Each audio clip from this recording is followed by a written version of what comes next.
அவுதுல்லாஹி மினஷ் ஷைத்தானிர் ரஜீம். பிஸ்மில்லாஹிர் ரஹ்மானிர் ரஹீம். அன்பார்ந்த நேயர்களே, பிலஸ்தீன் மீட்பு போர் 604வது நாளை எட்டியிருக்கிறது. இந்த நாளில் இஸ்ரேல் உணவுப் பொருட்களை வாங்கச் சென்ற மக்கள் மீது நடத்திய தாக்குதல் ரஃபாக்கு பக்கத்தில் அதில் இறந்தவர்கள் 30 பேர், காயம்பட்டவர்கள் நேற்று நாம் 130 என்று சொன்னோம். இன்று அது 150 என உயர்ந்திருக்கிறது. இது உலகத்தில் உள்ள எல்லா மக்களுடைய நெஞ்சையும் உலுக்கி இருக்கிறது. ஷஹாதத் என்பது அந்த பூமியில் மிகவும் சாதாரணமான விஷயம் என்று ஆகிவிட்ட நிலையில் உலகத்தில் ஏற்படுத்தி இருக்கின்ற மிகப்பெரிய கொந்தளிப்பு இஸ்ரேலுக்கு எதிராக வந்திருக்கிறது என்பது மட்டுமல்ல, நடைமுறையில் பல குழுக்கள் காசாவினுடைய உணவுப் பொருள் பற்றாக்குறையை தீர்ப்பதற்கு முன்வந்திருக்கின்றன.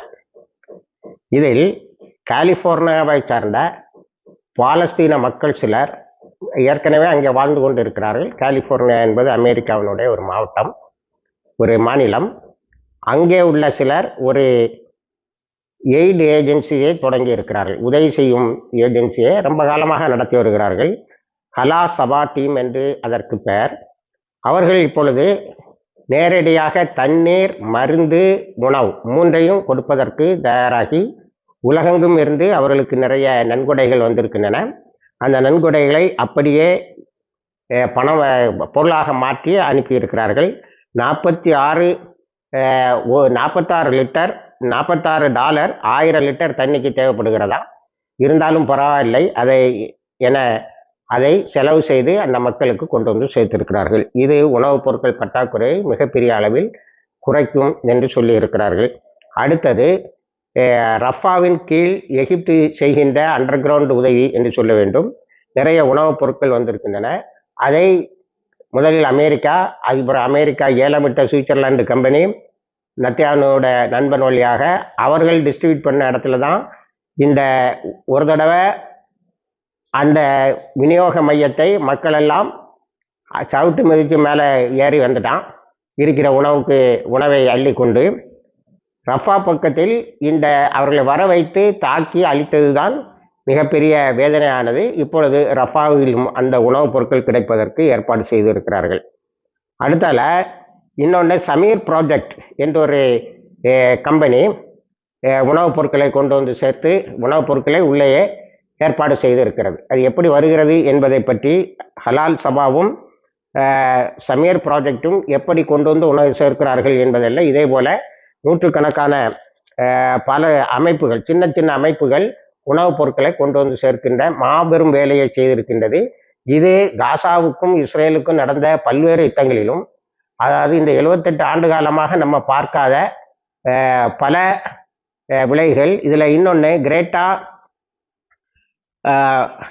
கிரேட்டா தம்பக் என்று ஒரு கப்பல் இத்தாலியில் இருந்து நேற்று கிளம்பி இருக்கிறது, ஞாயிற்றுக்கிழமை.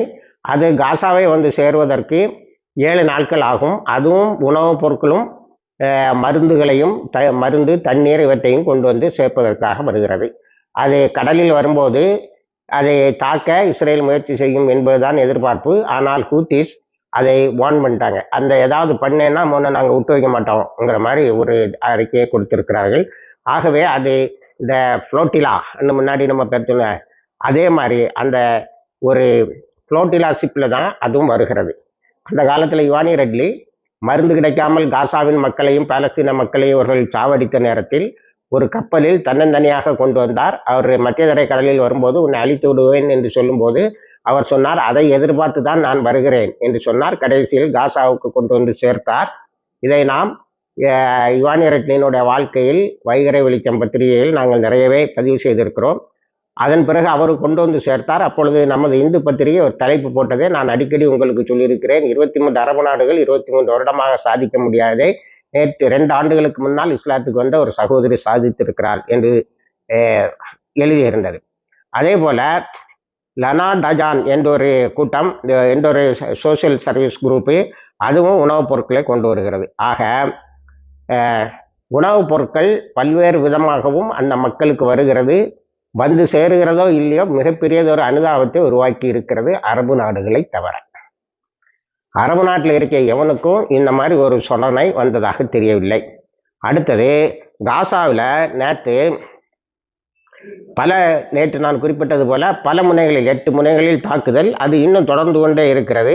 அதில் பெரிய விசேஷம் என்னவென்று சொன்னால், போராளிகள் குழுக்கள் இப்பொழுது நேரடியாக களத்துக்கு வந்து இஸ்ரேலிய இராணுவத்தை தாக்குகிறார்கள். பல இஸ்ரேலிய இராணுவத்தினர் பின்னங்கால் பிரடையில் பட ஓடி இருக்கிறார்கள். அவர்களுக்கெல்லாம் தண்டனை என்று சொல்லி இருக்கிறார்கள். இதுவரைக்கும் 106 பேர் களத்தில் இருந்து தப்பி ஓடியதாக செய்திகள் வந்து கொண்டு இருக்கின்றன. அதே மாதிரி நேற்று பெய்த் லாகியா கான் யூனூஸ், பெய்த் லாகியாவில் சாரா அல் குட்ஸ், கான் யூனூஸில் இஸ்லாமிக் ஜிஹாத், இவங்க 2 பேரும் தாக்கிய தாக்குதல் மிகப்பெரிய அளவில் இஸ்ரேலுக்கு நஷ்டத்தை ஏற்படுத்தி இருக்கிறது.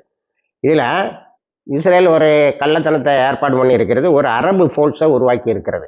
அதற்கு மிஸ்ட்ரா அர்விம் என்று பெயர் வைத்திருக்கிறது. அவர்கள் அரபு உடையில் உதவி செய்ய வருவது போல வந்து வேவு பார்த்தார்களாம்.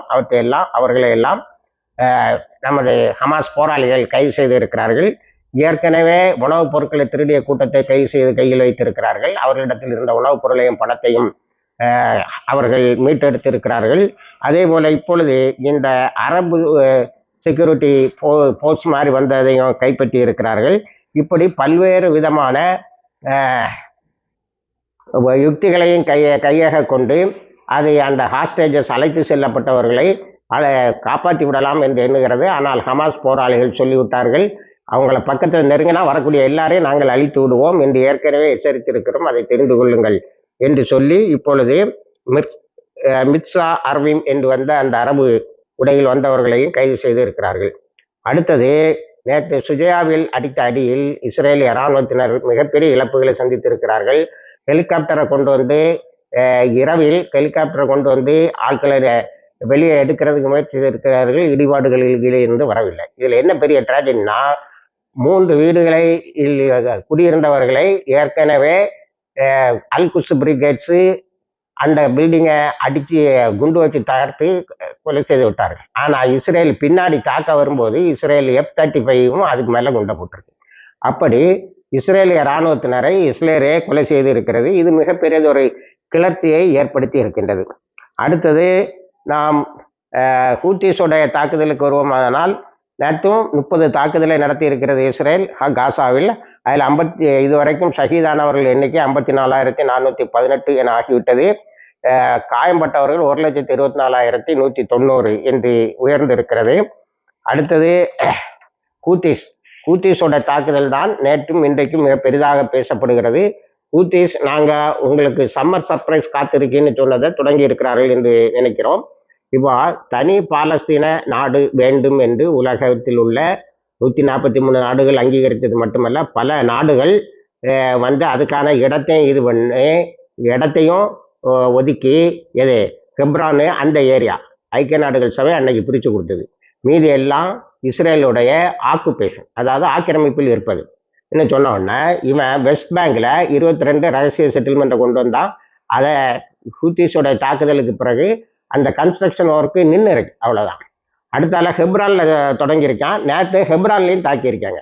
நேற்று ஹூத்திஸோட தாக்குதல் பென்கொரியன் ஏர்போர்ட் கம்ப்ளீட்டாக பிளாக் ஆகிட்டு, முதல்ல அரைகுறையாக இயங்கும்னு சொன்னாங்க, அப்புறம் கம்ப்ளீட்டாக பிளாக் ஆகிட்டு எல்லாம் பாம் ஷெல்லுக்கு ஓடிட்டாங்க அங்கே இருந்தவங்கெல்லாம்.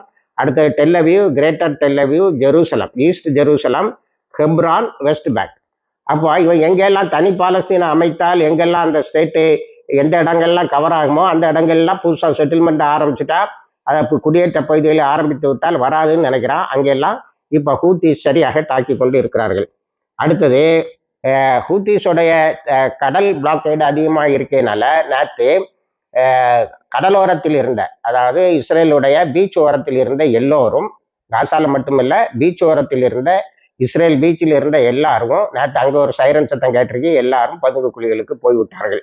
ஹெய்ஃபாலே அதுதான். ஹெய்ஃபால இப்போ மூச்சு திணறி வெளியில் வந்து பதுங்கு குழியில் வாழ முடியலடா, எங்களுக்கு வேற வழியை காட்டு, அல்லது போகிற நிறுத்து, ஹாஸ்டேஜஸை கூட்டிட்டு வான்னு ஒரு பெரிய கோஷம் நேற்று நடந்ததை நாம் எடுத்து காட்டினோம். அடுத்தால இது ஹூத்திஸோட தாக்குதலை பற்றி சொல்லும்போது Red Sea, Dead Sea, Mediterranean Sea, Indian Ocean, Gulf of Aden ஆகிய இடங்களில் அதிக ஆதிக்கத்தை நிலைநாட்டிவிட்டு இஸ்ரேலுடைய கடலோர பகுதிகளிலும் அவர்கள் ஆதிக்கத்தை நிலைநாட்டி இருக்கிறார்கள். போராளிகள் ஏற்கனவே காசா கடலோரத்தில் 3 ஃப்ராண்டை வச்சிருக்காங்க. அதனால இந்த கப்பல்களில் வரக்கூடிய வெளியிலிருந்து இப்போ புதிதாக தன்னார்வ குழுக்கள் கொண்டு வரக்கூடிய கப்பல்கள் தாராளமாக வந்துவிடும் என்று எதிர்பார்க்கப்படுகிறது. இதற்கு ஹூத்திஸுடைய தாக்குதல் மிகப்பெரிய அளவில் உதவி செய்கிறது என்று ஹமாஸ் நன்றி சொல்லி இருக்கிறது. சில ராணுவ நோக்கர்கள் என்ன சொல்கிறார்கள் என்று சொன்னால், ஹூத்திஸுடைய தாக்குதலும் ஹமாஸுடைய தாக்குதலும் கோஆர்டினேட் பண்ணி போன மாதிரி இருக்கு. எல்லாம் இவங்க தரைவழி தாக்குதலை அதிகப்படுத்தும் போது அவங்க வான்வழி தாக்குதலை அதுக்கு தகுந்தபடி அதிகப்படுத்துறாங்க. இவங்க கடலோர பகுதிகளில் புராண்ட ஆரம்பிக்கும் போது அந்த கடல் வழியாக கடலுக்கு மேல மிசில்களை அனுப்புறாங்க கடல் வழியாக.